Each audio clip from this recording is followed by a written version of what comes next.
Hi, I'm Scott Sullivan for Running Canada TV. We're standing in front of the beautiful Albright Knox Gallery prior to the Niagara Falls View Casino Resort International Marathon. We have runners from about 34 countries who are gathered here to run this spectacular course from Buffalo, about 10K in the United States, across the Peace Bridge into Ontario and alongside the Niagara River all the way to the finishing point at the falls. This event has annually been a little bit rainy. This year the rain is held off. It's cool. It's beautiful.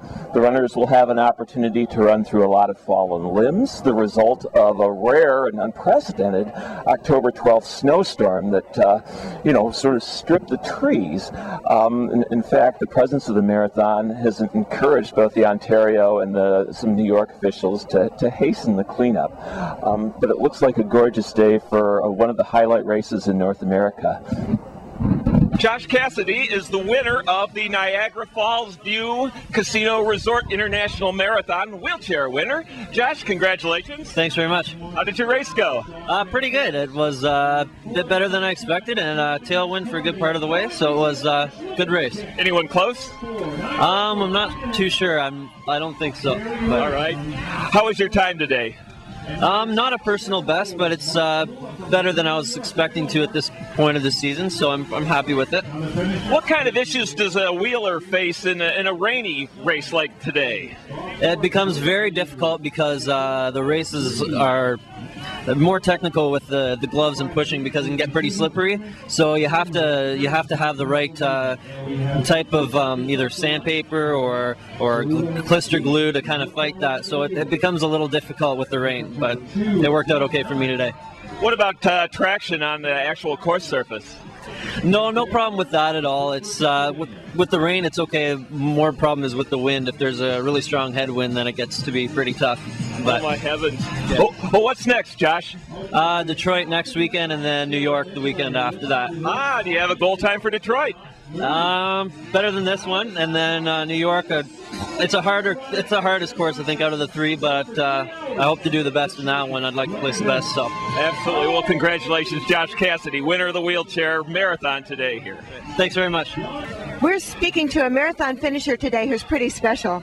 Dane Rauschenberg, this is your 42nd marathon in 42 weeks, is that right? That is correct, yes. And not only that, you said a how many minute PR today? 6-minute PR. And your time was what? 2:59:50, I don't care. Sub 3? Exactly. Well, you're on quite an odyssey, and it's hard to begin to describe it for people. You're doing 52 marathons in 52 weeks. How do you feel today? I feel elated. I mean, I wanted to break 3 hours, and I did. So as long as I can get the word out there about L'Archemobile, which is what I'm doing all this for. Right. Can you tell us a little bit about your charity? Sure thing. L'Archemobile is part of an international organization that is located in Mobile, Alabama, that works with mentally and physically handicapped people. Well, you are to be congratulated for taking on such a huge mission and for being so successful so far. Thank you very much. I appreciate that. We wish you luck in your last 10. Thank you very much.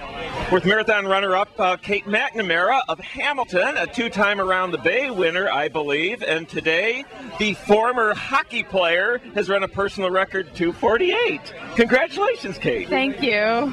Tell me some about how your race went. It was a good race. I felt it in the last 5K, but overall, windy and that, but we had a little bit of a tailwind, so it was a good push through. So a good run. I'm happy with it. Mm-hmm. You were in sight of the leader for a while anyway. I could see her up there. I could see the car more or less, the flashing light, so I knew she was there. So I just tried to keep up and not let the distance spread too much, but the last 5K hurt, so that's where she pretty much gained, I think, a lot on me. Sure. Yeah. How are the conditions? I mean, it was wet, but it wasn't obviously bad enough for running to bother you too much. No, it could have been, I wasn't sure. The rain wasn't too bad at all, and actually the wind, we got a couple pushes, a little bit of tailwind, and then a little bit of crosswind, which was tough, but other than that, it was actually pretty good. So your training must have been going well. Were you expecting a time around 2:48? I was hoping. A few of us have been training, and that's what we were kind of aiming for. So,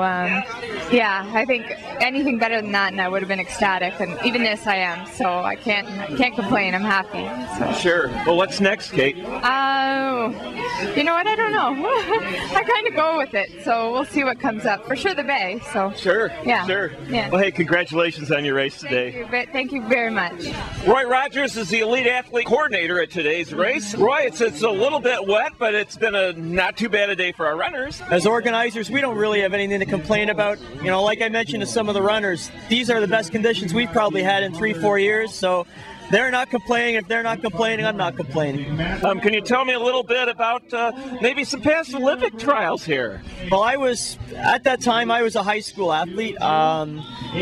Bill Rogers, of course, was my hero, but Alberto Salazar was right up there. And at that time, my father had asked me whether or not I would be interested in going down to watch the finish. And I was, yeah, sure, Dad, but how are you going to manage that? Well, he was hired as a driver to bring in some of the elite athletes.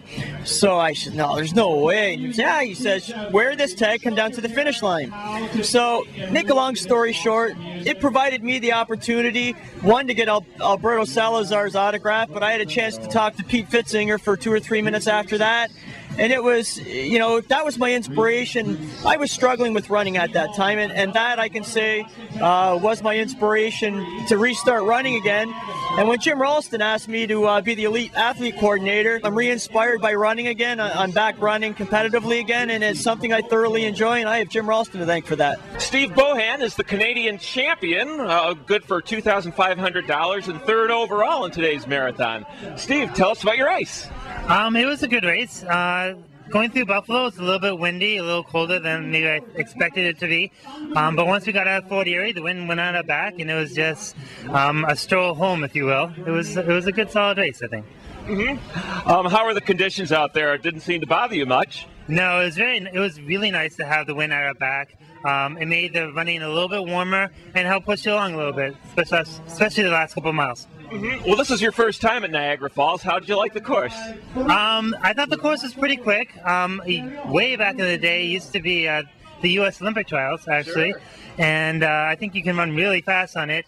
So it was a decent course, and I think it treated my legs very well. So hopefully I'll recover fast off this. Do you have another marathon or a race coming up shortly? I guess shortly depends on years. Actually, I'm going to try to do Ottawa this May.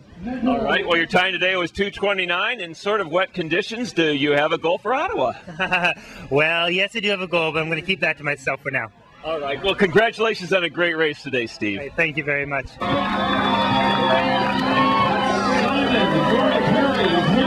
Thank you.